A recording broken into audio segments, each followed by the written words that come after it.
الحمد لله الذي لم يتخذ ولدا ولم يكن له شريك في الملك ولم يكن له ولي من الذل وكبره تكبيرا.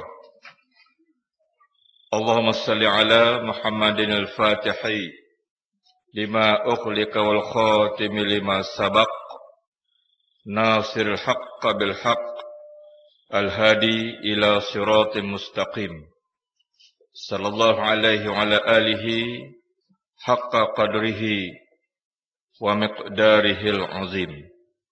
قال الله تعالى في كتابه العزيز أعوذ بالله من الشيطان الرجيم تبارك الذي بيده الملك وهو على كل شيء قدير الذي خلق الموت والحياة ليبلوكم أيكم أحسن عملا وهو العزيز الغفور. Firman Allah Subhanahu wa taala di dalam Al-Qur'an antara lain yang bermaksud Maha suci Allah yang di tangannya kerajaan dan di atas segala sesuatu Dia Maha berkuasa. Dialah yang telah menjadikan kematian dan kehidupan untuk Dia menilai siapakah yang paling baik amalannya. Dan Dialah Tuhan yang Maha gagah perkasa lagi Maha pengampun. Sadaqallahul azim. Hormati saudara pengerusi majlis yang kita raikan pada malam ini, Puan Aisyah Arifin, sahabat saya yang berhormat Ustaz Muhammad Nur Hamzah, Ketua Dewan Pemuda PAS Negeri Terengganu, merangkap ahli Dewan Undangan Negeri Bukit Payung, pimpinan PAS dan rakan-rakan dari Pakatan Rakyat, pimpinan masyarakat setempat, tuan-tuan dan puan-puan muslimin dan muslimat yang dihormati sekalian. Saya gembira dan bangga pada malam ini mengucap syukur setinggi-tingginya dan sebanyak-banyaknya kehadrat Allah Subhanahu wa taala. Yang pertamanya kerana dapat menunaikan janji yang telah saya berikan. Yang keduanya, saya rasa inilah kali pertama saya berceramah dengan seorang artis. Dan malam ini Puan Aisyah dapat bersama dengan kita. Inilah di antara apa yang saya anggap sebagai takdir dan juga Allah Subhanahu wa taala ingin menunjukkan kebesarannya, bahwa Dialah yang menganugerahkan hidayah dan Dialah Tuhan yang boleh memuliakan manusia dan Dialah Tuhan yang boleh dengan kuasanya menghina manusia. Dalam satu ayat yang lain dan yang menjadi wirid kita setiap selepas sembahyang, Allah mengajar Nabi kita Muhammad sallallahu alaihi wasallam dengan peringatan qulillahumma malikal mulk tu'til mulka man tasha wa tanzi'ul mulka mimman tasha wa tu'izzu man tasha wa tuzillu man tasha biyadikal khair innaka ala kulli syai'in qadir. Kita bangga pada malam ini orang-orang macam Puan Aisyah dan rakan-rakannya berminat dengan perjuangan Parti Islam se-Malaysia PAS. Kenapa mereka pilih PAS? Saya rasa banyak yang tidak dapat dihurai oleh Puan Aisyah. Yang tadi saya yakin hanya 30% sahaja yang mampu beliau luahkan dengan perkataan. Yang lainnya terus terjunam dalam hati sanubari beliau. Hanya dia dengan Allah saja yang tahu kenapa dia pilih Parti Islam se-Malaysia PAS. Dalam era tahun 90-an, akhir dan awal 2000, kita menyaksikan kumpulan para ulama, selebriti yang muncul dalam kaca televisyen, masuk PAS dan lahirlah tokoh-tokoh seperti Dr. Harundin, walaupun dulu beliau lama telah menjadi ahli PAS. Kita dapat tokoh-tokoh seperti Datuk Ismail Kamus, dan juga ada seorang yang dah lari sekarang. Saya pun tak mau sebut nama dia, membazir perkataan saya pada malam ini. Biarlah dia dengan dunia dia pada hari ini. Hari ini kita melihat, tanpa kita duga, golongan artis yang saya waktu jadi ketua pemuda dahulu buat suatu pendekatan dengan golongan ini. Tetapi waktu saya menghabiskan usia dalam pemuda dahulu, hasilnya belum kita nampak.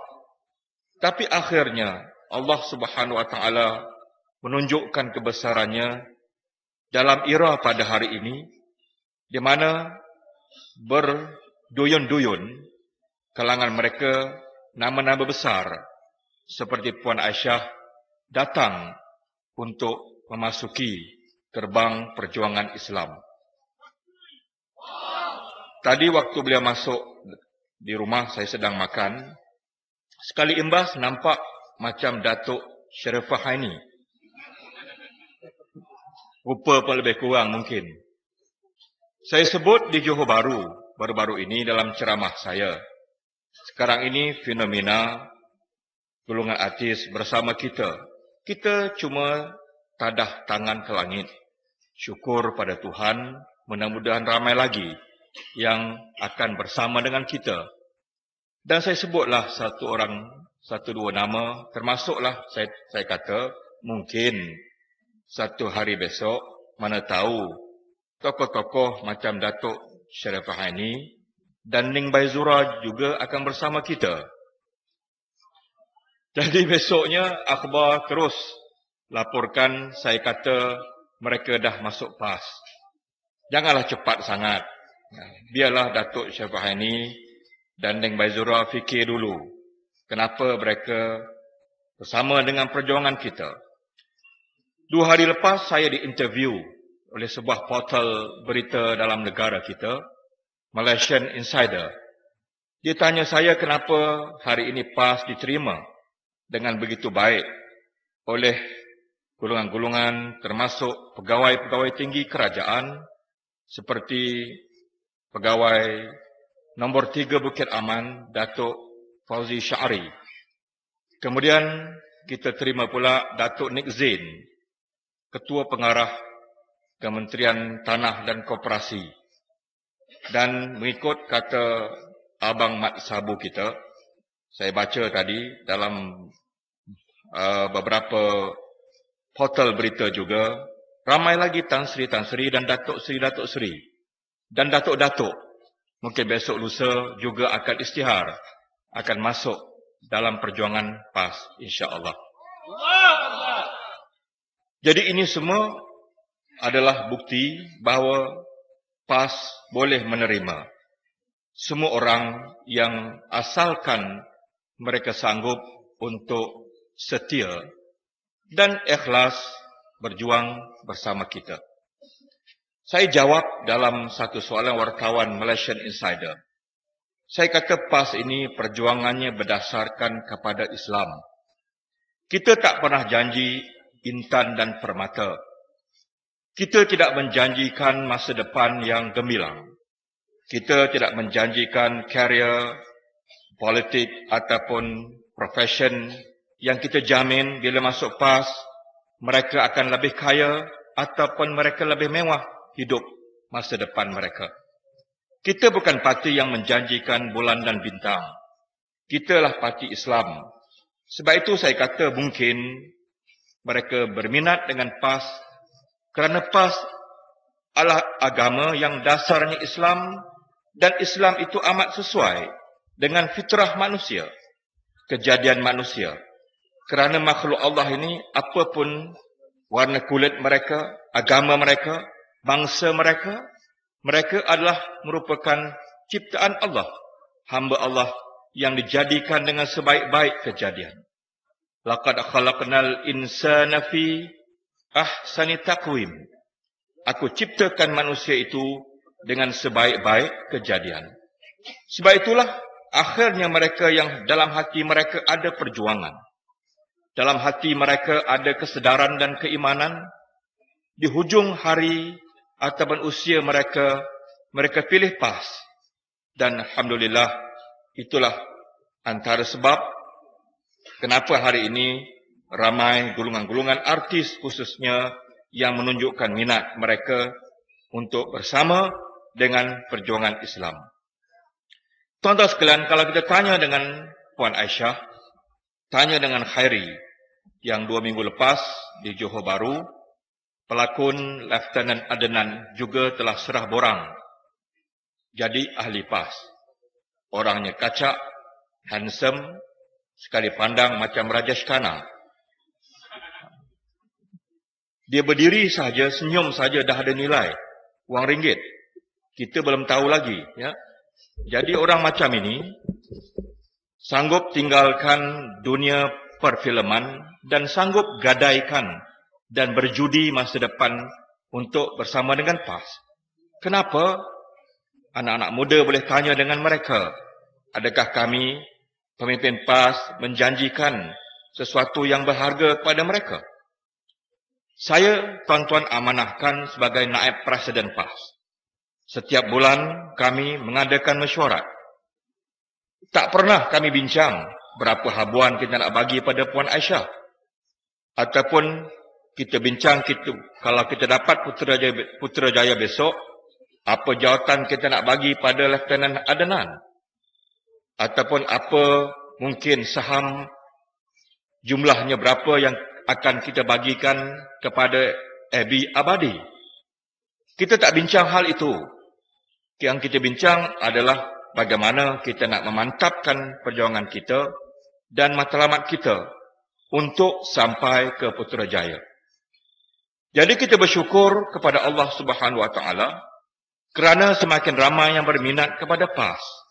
Saya difahamkan hari Khamis ini saya akan bersama dengan Al-Mursyidul Ampas di kawasan parlimen saya, Kubang Krian, dan difahamkan pada malam itu, insya-Allah Abi Abadi dengan rasminya menyerahkan borang PAS kepada Tok Guru Nek Aziz kita.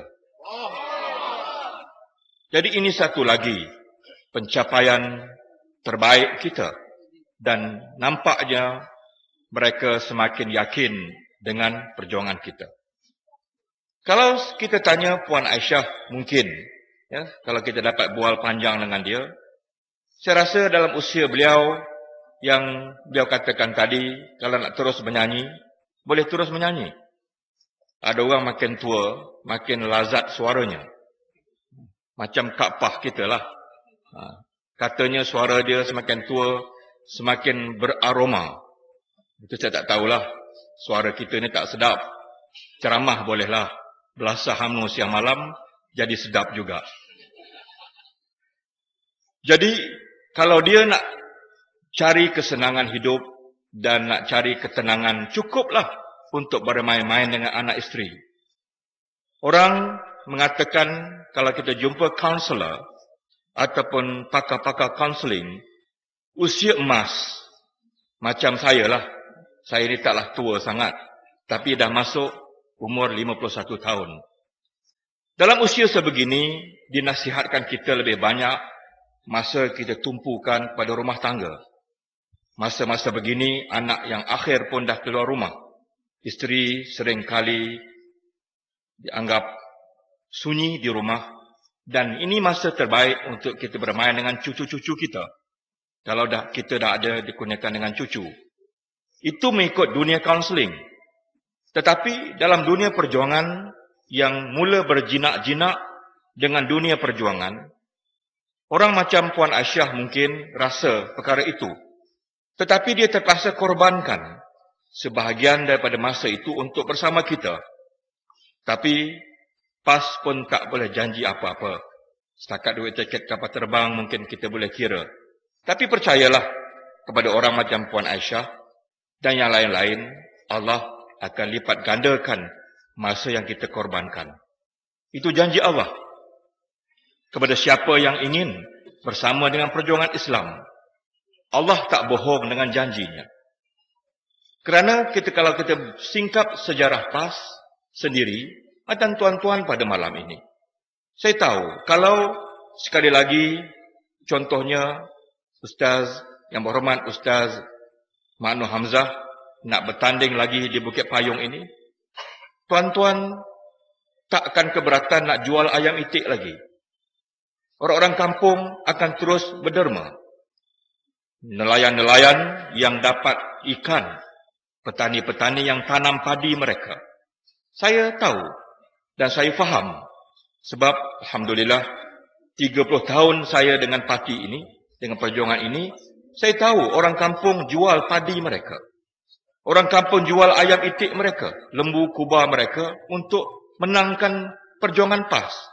Nak menangkan perjuangan Islam. Itu janji Allah, sebab itu PAS tak mati sampai hari ini. Kita dimaki, kita dihina, kita dihamun. Untuk pengetahuan Puan Aisyah, bukan sekadar itu. Pimpinan-pimpinan PAS dibunuh dengan kejam di Memali. Banyak yang mati dalam keadaan mereka dalam perjalanan, dalam perjuangan menegakkan agama Allah Subhanahu Wa Taala. Di lokap, penjara, perkara biasa. Jadi itu semua adalah lumrah dalam perjuangan kita dan kenapa kita masih berada di sini. Sebab itu tuan-tuan sekalian, tadi pengurusi kata saya ni konon-kononnya Menteri Besar Johor. Benda atas angin ni jangan cerita dululah. Itu ialah gurauan kawan-kawan dan kadang-kadang media pun cakap macam itu. Tuan-tuan sekalian, saya nak cerita pada malam ini kenapa saya nak balik Johor. Kenapa saya telah buat keputusan insya-Allah dalam pilihan akan datang saya telah nekat balik bertanding di Johor. Insya-Allah. Kenapa saya balik? Sedangkan saya tak ada masalah untuk terus kekal di Kubang Krian. Alhamdulillah 3 minggu lepas bila Tok Guru hantar saya balik ke Johor, ibaratnya hantar menantu balik. 30 tahun saya dalam PAS, pahit, jerih dalam perjuangan, suka duka, saya rasa jugalah sikit-sikit. Tetapi taklah semanis yang saya terima pada malam Tok Guru hantar saya di Johor. Tok Guru kata pada saya, ini anak saya yang saya hantar balik ke Johor. Selalunya kalau kita ceramah, kita beri ucapan, kadang-kadang kita kata orang yang tua pada kita, ayahanda, adinda, ataupun kekanda kita. Tok Guru boleh kata saya anak anda dia, tetapi malam itu dia kata, ini anak saya. Jadi, itulah penghargaan yang paling tinggi setakat ini yang saya terima. Yang saya rasa syukur kepada Allah Subhanahu Wa Taala kerana Tok Guru hantar saya balik dengan suatu perkataan sebagai anak sendiri yang diharapkan saya boleh beri sedikit pengalaman yang ada dalam diri saya untuk bertanding di Johor pada kali ini. Kalau saya fikir tentang allowance saya masih ada lagi 6 orang anak. Yang pertama, alhamdulillah, dah bekerja. Ada 4 lagi di universiti, 1 lagi masih lagi di sekolah rendah. Saya kalau fikir tentang allowance, fikir tentang masa depan anak-anak saya, lebih baik saya kekal di Kubang Krian. Sebab Kelantan tak ada apa-apa isu nak halau saya balik. Bahkan kawasan Parlimen Pasir Mas pinang saya untuk bertanding pula di Pasir Mas lawan Raja Kakap. Seronok betul pemuda-pemuda dan petugas-petugas parti Pasir Mas bila dengar kononnya saya nak bertanding di Pasir Mas. Kalau saya nak, saya boleh kekal di Kelantan, tak ada masalah.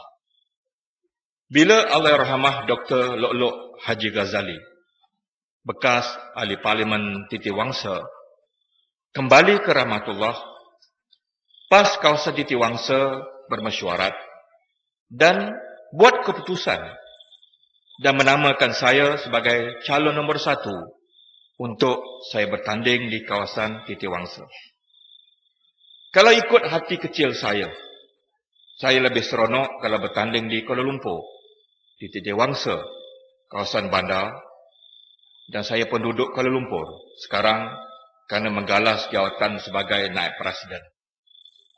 Tapi tuan-tuan sekalian, saya ketepikan semua itu untuk saya balik ke Johor. Johor tuan-tuan tahu, saya pun tahu, saya lahir di Johor. Satu negeri yang suatu waktu dahulu dikatakan kubu UMNO yang paling kuat dalam dunia. Adakah saya nak balik Johor itu untuk teruja sangat nak jadi menteri besar?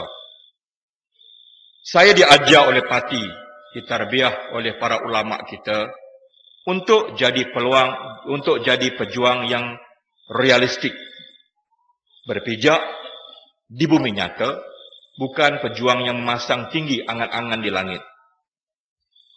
Jadi nak balik Johor nak jadi menteri besar, adakah itu tujuan saya? Tidak. Saya balik ke Johor kerana apa? Kerana Johor sekarang ada suatu peluang dan harapan berdasarkan kepada perubahan masyarakat Melayu, Cina dan India yang semakin memberangsangkan dan meyakinkan, dan insya-Allah Johor boleh menyumbang kemenangan dan hala tuju kita untuk sampai ke Putrajaya. Itu keyakinan dalam hati kami semua. Tuan-tuan sekalian, dulu orang Cina di Johor takut dengan PAS.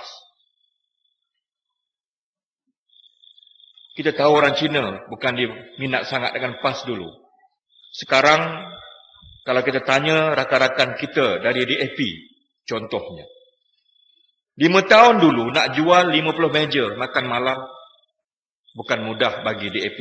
Walaupun DAP parti yang lebih mudah dekat dengan orang Cina.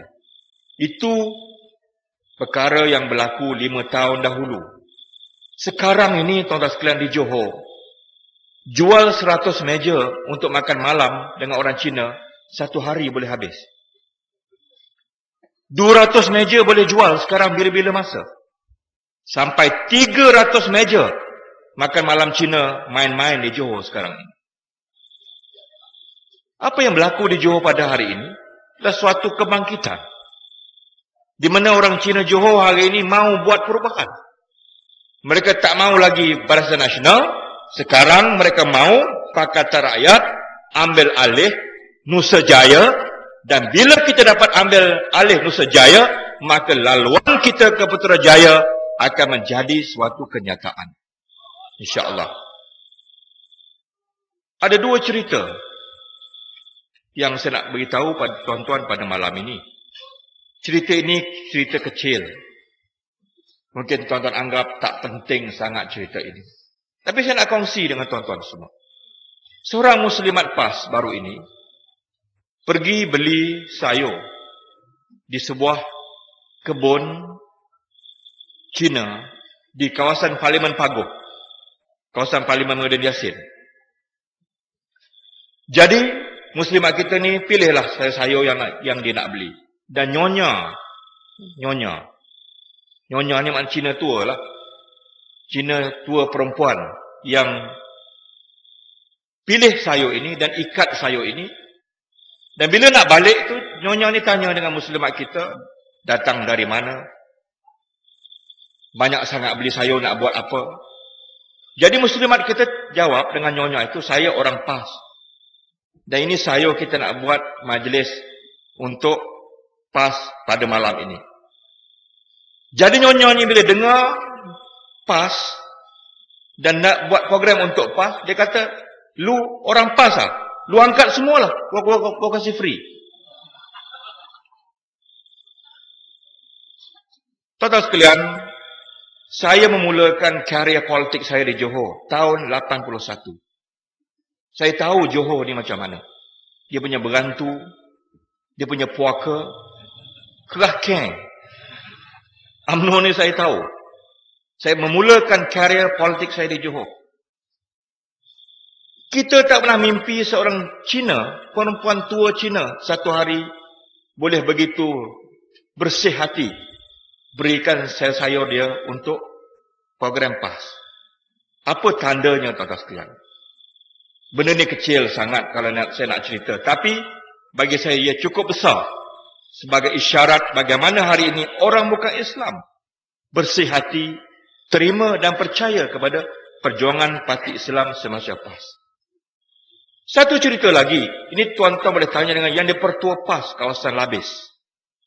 Tempat Cikgu Mala bertanding dulu, masa pelajar kecil, Don Tenang. Dia cerita dekat saya baru-baru ini. Dan cerita ini saya tanya banyak kali, sebab saya nak dapatkan kesahihan cerita ini. Kalau boleh biar tahap sahih Bukhari Muslim, muttafaq alaih. Bukan saya cerita nak sedap cerita. Saya diajar oleh parti, kita ada etika sebagai penceramah PAS, kita tak boleh sembang kosong. Tak boleh lok-lak lah. Ya. Jangan beri fakta yang tak betul. Saya cek 3-4 kali betul peristiwa ini berlaku. Dia nak beli satu barang, satu mesin di kedai Cina juga. Harga barang ni lebih kurang RM300. Jadi Cina dia tanya, lu apa mau bikin ini barang? YDP lah best kata, kita nak beli ini mesin untuk buat. Itu satu pejabat PAS punya barang lah. Token dia kata, PAS lah. Lu angkat lah, kau kasih free. Ini berlaku di Johor, tuan-tuan sekalian. Jadi ini yang menunjukkan bahawa kita ada perkembangan yang cukup baik di Johor. Dan tuan-tuan kena ingat, kenapa Najib Tun Razak sampai malam ini tak berani lagi untuk bubar parlimen? Kenapa? Kami dah menghabiskan sesi parlimen bulan Jun pada 28 hari bulan Jun yang lalu. Dengan harapan ada tanda-tanda parlimen akan dibubarkan. Tak ada. Sampai hari ini Muhyiddin Yassin pula yang bising-bising. Yang cuba nak jadi Perdana Menteri. Seolah-olah nak desak Najib bila lagi nak bubarkan parlimen. Kalau dalam etika parti tak boleh macam tu. Ketua tu ketua lah. Orang nombor 2 jadi orang nombor 2. Itu hak Najib. Hak dia sebagai Perdana Menteri. Hak dia untuk bubarkan parlimen. Muhyiddin jangan masuk campur. Tapi Muhyiddin mungkin geram sangat. Apa takut sangat? Bila lagi nak buat parlimen? Nak bubar parlimen? Duit habis banyak dah. Dalam bajet tahun 2011 yang lalu, dia bagi RM100 kepada anak-anak sekolah. Kemudian dia bagi voucher pula RM200 untuk student universiti. Kemudian dia bagi pula RM500 kepada keluarga yang pendapatan purata kurang dari RM3,000. Kemudian dia bagi pula durian runtuh pada peneroka Felda. RM5,000 pada bapa, RM5,000 pada mak, RM5,000 lagi pada anak. Tak bubar juga. Jadi apa penyakit Najib ni? What's wrong with him? Tuan-tuan muslimat-muslimat yang ada konteks yang baik dengan Datin Seri Rosmah Mansor, cubalah telefon. Tanya apa dah jadi pada Najib. Dan Muhyiddin pun tak boleh tahan. Jadi dia dah mula sebut bila nak bubar parlimen.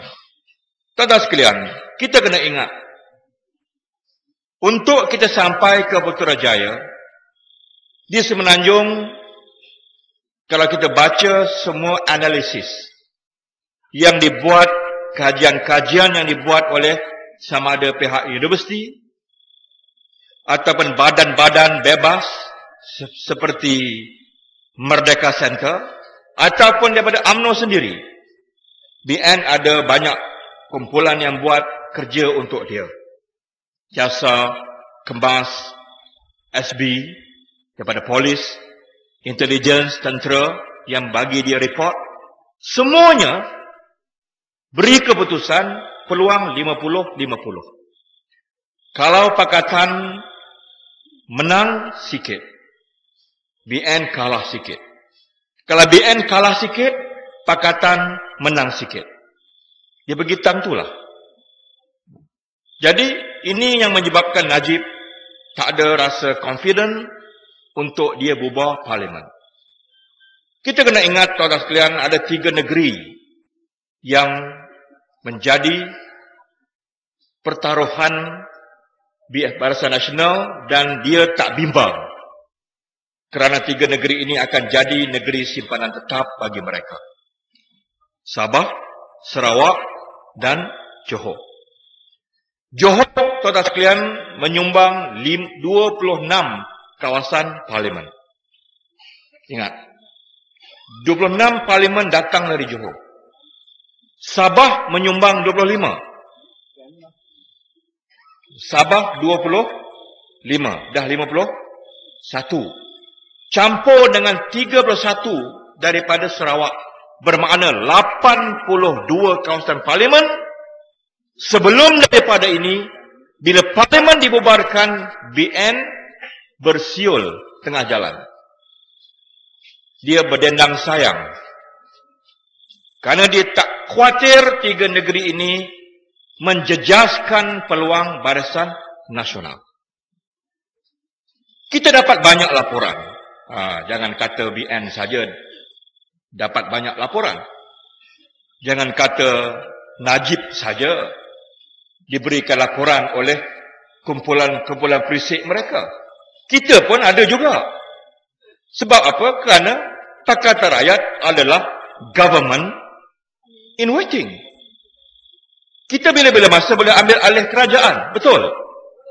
Takkan tak yakin.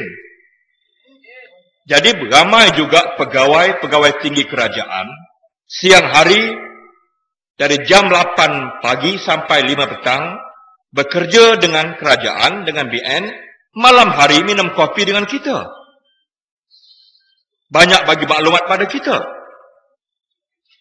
Jadi peluang mereka sangat tipis di Semenanjung.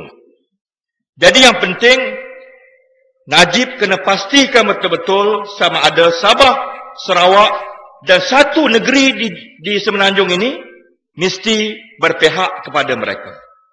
Laporan yang kami dapat, tuan-tuan sekalian, ialah bila Najib tanya dengan Taib Mahmud, Maharaja Sarawak. Saya tak kata dia Ketua Menteri Sarawak, dia Maharaja Sarawak. Menyamai Maharaja Brook dulu. Sebab dia sangat berkuasa di Sarawak.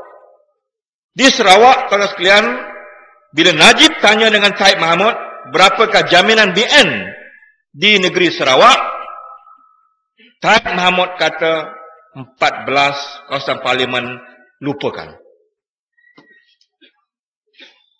Banyak tuan-tuan sekalian.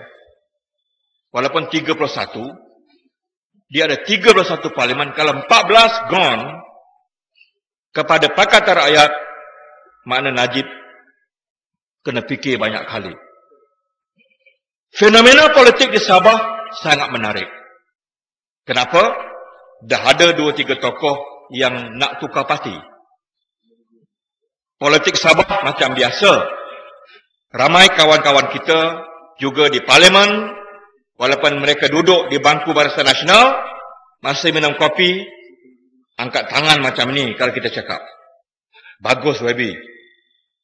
Kita sokong YB. Yang ni macam mana? Mengikut laporan yang Najib terima, paling kurang 10 kawasan parlimen Sabah pergi kepada Pakatan Rakyat. Dan tuan-tuan sekalian, yang paling menarik ialah negeri Johor. Saya baru ni pergi umrah lah. Sekejap, ikut kawan-kawan, terlanjur parlimen tak dibubarkan lagi. Di Masjidil Haram saya cubalah nak bersunyi-sunyi. Carilah tempat yang agak terasing, yang saya tengok tak ada orang Malaysia. Duduk dengan Arab-Arab daripada Afrika dan juga dari India. Tapi duduk 2-3 minit pun, Assalamualaikum YB, apa khabar? Ada juga kenal saya kat Masjidil Haram. Nak sembunyi pun tak boleh. Sembang-sembang, dia kata YB saya ni UMNO pun tidak, dah lama tinggal. Tapi dia kata masih ada hubung baik lagi dengan UMNO Johor. Saya kata kenapa? Baru ni dia kata dia tanya dengan Ghani Osman, Menteri Besar Johor. Ini cerita di Mekah ni. Jadi dia kata dia tanya dengan Ghani Osman secara spontan. Macam ada peluang BN di Johor. Ghani jawab spontan, aku tak boleh tipu kau, dia kata. Kau orang politik.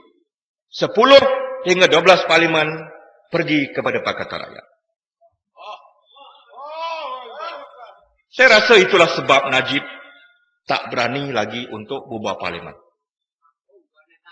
Kalau 10 saja, 10 daripada Sarawak, 10 daripada Sabah, dan 10 daripada Johor boleh memberikan kemenangan kepada Pakatan Rakyat, bermakna 30 kursi daripada fixed deposit UMNO dapat kita tumbangkan, bermakna kita pergi ke Putrajaya.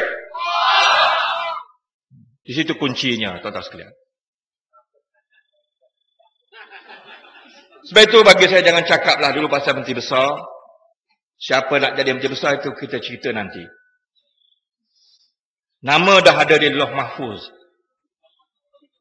Kita tak tahu siapa dia.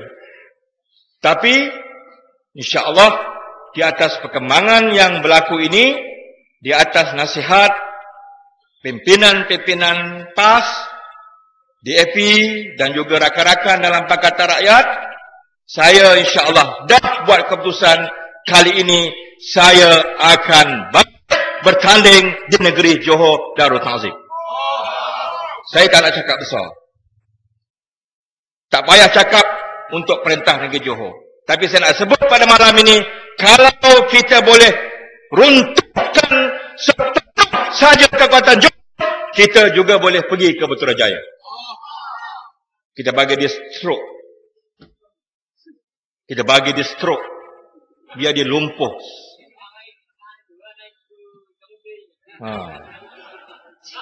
Mampulah UMNO kali ini. Jadi tuan-tuan sekalian,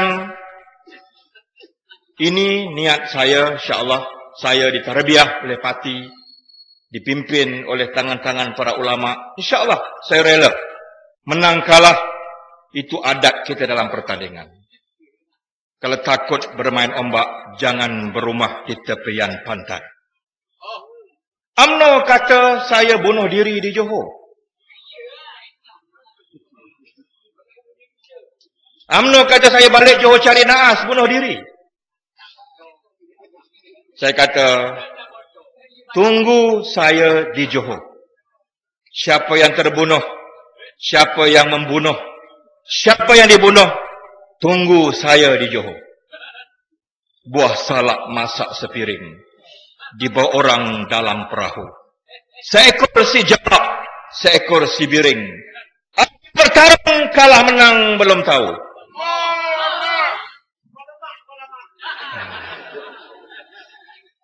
Sah peminat filem dan peminat Nordin Ahmad. Kita tak cakap besar, tuan-tuan sekalian. Kita bersandarkan kepada Allah Subhanahu wa taala, kerana janji Allah pasti akan sampai kepada kita sekiranya kita mencukupi syarat-syarat kemenangan dari Allah. Kita hanya yakin, wala yansurannallahu ma yansuruh, innallaha laqawiyyun aziz. Ini insya-Allah yang kita akan jadikan suatu pedoman dalam kehidupan kita. Apa lagi yang Najib rasa tak cukup pada hari ini? Dia dah belanja hampir 10 bilion ringgit Malaysia untuk one off beri saja. 10 bilion ni dah habis. Dalam belanjawan tahunan baru-baru ini, dia minta lagi 13 bilion ringgit Malaysia. Dia minta 13 bilion lagi. Untuk apa? Dan kenapa dia tak berani untuk bubarkan parlimen? Kerana dia rasa mereka tak boleh mencapai kemenangan sebagaimana yang mereka harapkan, dan masalah dalaman UMNO sendiri yang menghantui Najib. Tuan-tuan sekalian, saya nak bagi tahu, Najib kena perhatikan betul-betul siapa dia Tan Sri Muhyiddin Yassin. Sebelum diserang habis-habisan Pakatan Rakyat, Najib balik rumah malam ini, sebelum tengok Rosmah, angkat tangan lengan atas dahi. Fikir. Tak cukup, angkat paha atas dahi. Fikir baik-baik siapa dia Tan Sri Muhyiddin Yassin. Dialah yang menjatuhkan Pak Lah. Ingat, orang UMNO jangan lupa. Dan Najib jangan lupa siapa dia Tan Sri Muhyiddin Yassin. Muhyiddin Yassin lah orang yang bertanggung jawab mendesak Pak Allah letak jawatan, mengatakan diri sebelah UMNO Jahanam. Dan bagi UMNO pada hari ini, tidak mustahil, tuan-tuan sekalian, ada suara-suara yang menganggap hari ini Najib telah menjadi legacy, Najib telah menjadi biaya hidup pada UMNO itu sendiri. Dan ada kawan-kawan mengatakan Najib akan kecundang sebelum bermulanya pertarungan. Saya macam tak percaya. Tak nak percaya pun tak boleh. Tak apa, bab-bab macam ini percaya tak percaya tak membatalkan iman. Tetapi untuk melihat Najib kecundang sebelum berlakunya pertarungan, itu bukan perkara mustahil dalam UMNO. Sebab itu UMNO tak ada hujah dengan kita. Kita jawab satu-satu apa tawaran kita kepada rakyat. Tuan-tuan sekalian, saya di hari pertama sidang parlimen tahun 2008 selepas pilihan raya yang ke-12, saya bangun dalam parlimen bawa usul di bawah perkara 18.1 untuk saya minta royalti petroleum mesti dikembalikan kepada rakyat negeri Terengganu. Walaupun waktu itu bukan PAS yang memerintah Terengganu. Kenapa? Rakyat Terengganu tak sampai 2 juta. Betul. Kalau kita hitung pada hari ini, kita pun ada rakan-rakan dari Petronas.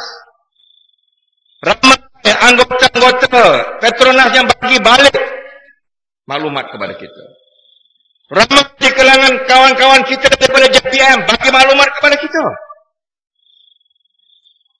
Hak tuan-tuan di Terengganu sekarang ini, royalti yang sepatutnya tuan-tuan dapat pada hari ini yang mesti masuk dalam akaun kerajaan Terengganu paling kurang, saya cerita malahnya, paling kurang 1 bilion ringgit satu tahun. Kemana duit ini pergi? Ditukar kepada wang ehsan. Wang ehsan adalah wang ataupun kaedah yang tidak ada accountability. Tak ada kebertanggungjawab. Tak ada audit yang boleh sebut wang ehsan. Menteri besar nak belanja berapa dia boleh belanja. Bangunan yang sempurna catnya lagi, dia boleh cat semula. Apa dia nak buat, tak ada orang yang boleh halang dia. Ini wang ehsan. Wang royalty masuk dalam akaun kerajaan negeri yang setiap hujung tahun mesti diaudit oleh ketua audit negara yang laporannya akan diletakkan di atas meja kami ahli parlimen setiap tahun. Itu ada kebertanggungjawaban. Ini beza. Kalau dengan wang ihsan, kita tak akan dapat apa-apa melainkan habuan politik untuk golongan tertentu. Tapi insyaAllah, sekiranya Pakatan Rakyat ambil alih negeri Terengganu dengan wang roti minyak yang paling kurang 1 bilion, saya yakin tak sampai 5 tahun kita boleh keluarkan Terengganu daripada negeri yang termiskin dalam negara Malaysia. Boleh? Tuan-tuan doa saja kami tak jadi macam mereka. Itu saja doa saya. Kalau serupa, tak ada makna lah. Doakan. Kita tulus, kita telus. Cukuplah Menteri Besar dan Exco makan gaji. Cukup dengan gaji kita. Yang lain kita beri balik kepada rakyat Terengganu yang tak sampai 2 juta. Kenapa sampai hari ini 54 tahun lebih kita merdeka, negeri Terengganu termasuk lagi negeri teratas termiskin dalam negara kita? Masalah apa? Kenapa? Dan janji Pakatan Rakyat, malam ini kita dapat ambil alih Putrajaya. Besok kita naikkan roti Terengganu, Kelantan, Sabah, Sarawak. Dari 5% kita naikkan kepada 20%. Betapa bahagianya rakyat Terengganu besok di bawah Pakatan Rakyat. Tuan-tuan sekalian, saya terima satu SMS waktu saya pergi umrah. Seorang jaga di Johor, orang Melayu. Anak dia ada 4 orang masuk universiti. Cerita dekat saya, YB, tolonglah apa yang patut. Kenapa? Saya kata. Saya tanya dia balik dengan SMS. Kenapa? Dia hantar gambar anak dia. 4 orang di universiti. Ada yang ambil jurusan perubatan. Alhamdulillah, anak dia pandai-pandai. Cerdik. Tapi dia kata ada anak dia yang hanya satu-satu hari makan biskut kering. Tak cukup. Dia pergi jumpa UMNO tak layan dia. Jumpa MCA pun tak layan dia. Minta beasiswa tak dapat. Pinjam tak dapat. Pinjam PTPTN tak cukup. Kenapa jadi macam ini? Tuan-tuan sekalian, janji Pakatan Rakyat. Ini janji yang telah kami kaji. Janji ini bukan janji yang bukan kita nak menjanjikan bulan dan bintang. Kami bukan macam Puteri Gunung Ledang. Kita nakkan suatu hantaran 7 dulang hati nyamuk, 7 dulang hati kuman. Setempayan air Pinang Muda dan 7 tempayan air mata Rosmah Mansur. Kita bukan dari itu. Bukan kita menjanjikan jabatan emas dan daripada seberang takhir ke Kuantan. Bukan itu. Kita dah kaji dengan pendapatan negara, dengan hasil Petronas. Kita ramai pakar-pakar ekonomi yang siap hari bekerja di Putrajaya, malam minum kopi dengan kami. Kita ramai yang sanggup memberikan khidmat, nasihat kepakaran mereka kepada Pakatan Rakyat. Tuan-tuan tak yakin ke? Saya mungkin yang bercakap malam ni mungkin tak ada apa-apa yang tuan-tuan boleh banggakan. Saya budak kampung Tanjung Piai, Pontian, Johor. Tak ada apa-apa saya. Pengalaman pun tak sejauh mana. Sijil pun tak setinggi mana. Tapi takkan tuan-tuan tak percaya. Yang berhormat Ketua Pembangkang kita, Datuk Seri Anwar Ibrahim. Dia pernah menjadi timbalan Perdana Menteri Malaysia. Dia pernah menjadi Menteri Keuangan. Dia ada pengalaman. Kita ada Presiden PAS kita, Datuk Seri Tuan Guru Haji Abdul Hadi Awang. Lulusan Azhar, Masters. Dihormati, tokoh yang dihormati dalam negeri, luar negara. Sekarang berada di Mesir. Berjumpa dengan Presiden baru Mesir.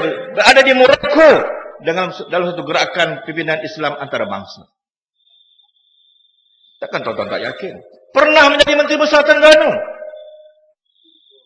Dalam era dia jadi Menteri Besar, walaupun kita kalah 2008, laporan audit negara 3 tahun berturut-turut menyatakan tidak berlaku penyelewengan salah guna kuasa semasa beliau menjadi Menteri Besar. Dan peranan esko-nya, takkan tak yakin? Tok Guru Ni Aziz 22 tahun dalam pejabat. Bulan lepas kita buat tahlil, kita buat doa selamat 22 tahun Tok Guru dalam pejabat. Alhamdulillah. Laporan audit negara tak sentuh langsung pasal Tok Guru Ni Aziz dan esko-esko kerajaan negeri Kelantan. Tak ada rumah dia yang besar, kereta yang melampau-lampau, bini yang ramai, tak ada. Yang bukan-bukan tak ada. Tak ada. Harta-harta yang boleh kita bongkar, kita cari. Yang buat report ini ialah Ketua Audit Negara dan kumpulannya yang bertanggungjawab, yang dia boleh cari sampai lubang cacing harta kita dalam negeri, luar negara, dan dalam negeri, luar negara. Audit boleh ambil. Audit boleh cari kalau ada. Tak ada. Dato' Seri Raja Aziz Abdul Razak dah masuk 4 tahun jadi menteri besar Kedah. Tak ada apa-apa. Malah boleh meningkatkan hasil negara. Kita ada seorang kawan, rakan seperjuangan, walaupun bukan Melayu, bukan Islam, Lim Guan Eng. Tahun lepas, rekod daripada audit negara, kita berjaya Pulau Pinang, tarik 15 bilion pelaburan luar. FDI masuk Pulau Pinang. Tak ada kajian yang buat, ada kertas siasatan rasuah, tak ada. Kita ada rakan yang cukup kita hormati di Selangor, Tan Sri Khalid Ibrahim. 4 negeri ini dan tokoh-tokoh kita, termasuk Datuk Seri Presiden kita, kepimpinan ulama yang kita sanjung tinggi, takkan tuan-tuan tak percaya, letakkan mereka di tempat yang terbaik, di kursi-kursi terbaik, di Putrajaya selepas pilihan umum yang akan datang. Boleh? Dan janji kita yang paling utama ialah ini dapat Putrajaya, PTPTN kita masukkan. Dan setiap anak yang lahir daripada perut ibu, rakyat yang bernama negara Malaysia akan belajar percuma sekolah rendah, sekolah menengah, dan sehingga mendapat ijazah pertama dalam mana-mana universiti tempatan dalam negara kita, percuma, free of charge. Mu faham tak ni?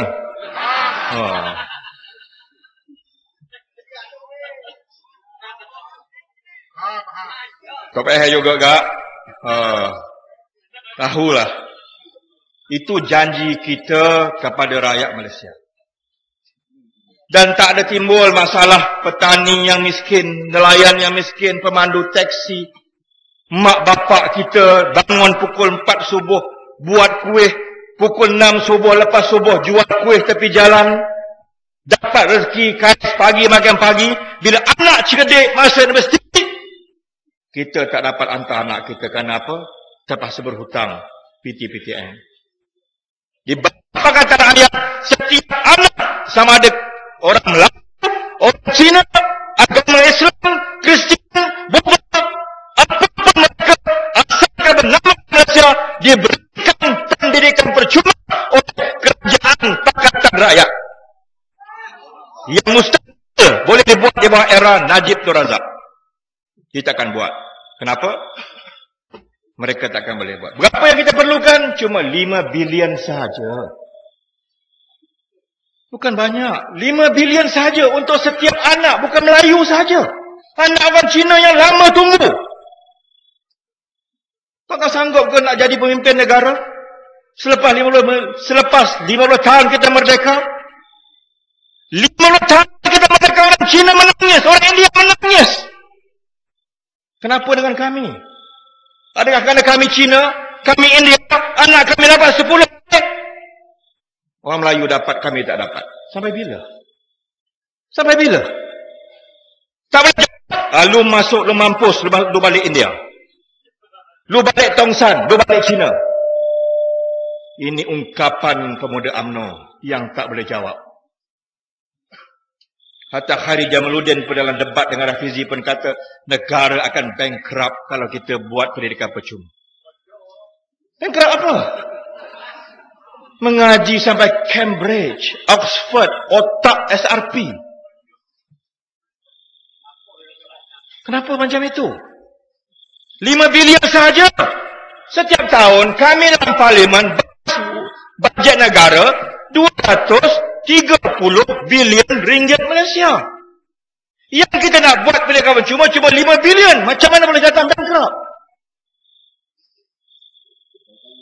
Kalau kita bagi 10 orang lagi macam Syahrizad Jalil, bekas ketua pergerakan wanita UMNO Malaysia, yang anak beranak dia gunakan belanjawan negara, gunakan parlimen, gunakan mandat mereka dalam parlimen untuk dapatkan bajet dalam parlimen 250 juta ringgit untuk beli lembu masuk dalam akaun keluarga mereka ke 10 macam ni, barulah bankrupt negara.